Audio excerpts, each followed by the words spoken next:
Let's talk some Tennessee recruiting as the Volunteers are pushing for a top 5 class.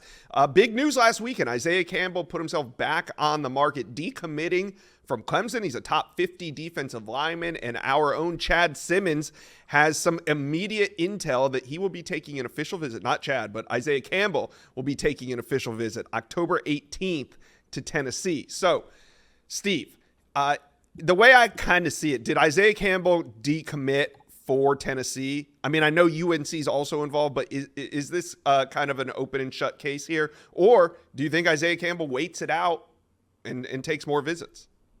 I think Tennessee's well positioned, as does our colleague Chad Simmons, but this wasn't just a flip. He's going to go through his process, and other schools are getting involved. Ohio State is a program that's certainly going to swing and try and get him to campus. There was a time where it looked like he was going to take an official visit to Ohio State as well. And when you're committed to Clemson, you're not allowed to visit elsewhere. So him decommitting from Clemson allows him to go through his process the way that he wants to. And Tennessee is definitely one of the front runners. North Carolina is a program that's traditionally done a good job recruiting the defensive line and landing their top targets. And like I said, Ohio State's in there. But I like where Tennessee's positioned today, but it's not a done deal. They'll have to battle. But we've seen them win some elite prospects this cycle, and this one's starting to trend nicely for them going into his upcoming visit to Knoxville.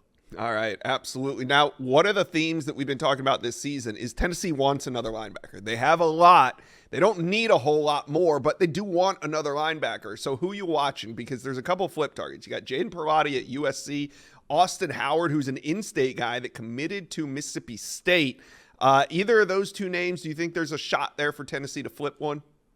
Absolutely. I think they got a really good shot to flip either of those guys. The question is, which one's it going to be? Because there's only one spot left. And I wouldn't be surprised if another name or two emerged on the board. Look, Tennessee, they got the number one defense in the country right now, led by Tim Banks. William Inge, their linebackers coach, is one of the best recruiters in America.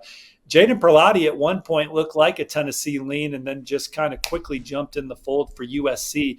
His recruitment's been a very fluid one, committed to Georgia for a long time, but looked like he was going to flip to Florida State at one point, then Auburn, then Tennessee. Actually does flip to USC, but Tennessee is very warm in that one. And then Austin Howard's an in-state recruit that's committed to Mississippi State right now, but things have been picking up between him and the Vols, and I could certainly see him wearing the checkered orange on the next level as well. So those two guys, one spot, maybe someone else emerges. Tennessee, this train is rolling right now, and if you want to get on it, you might have to jump in sooner rather than later, or you will miss your ride.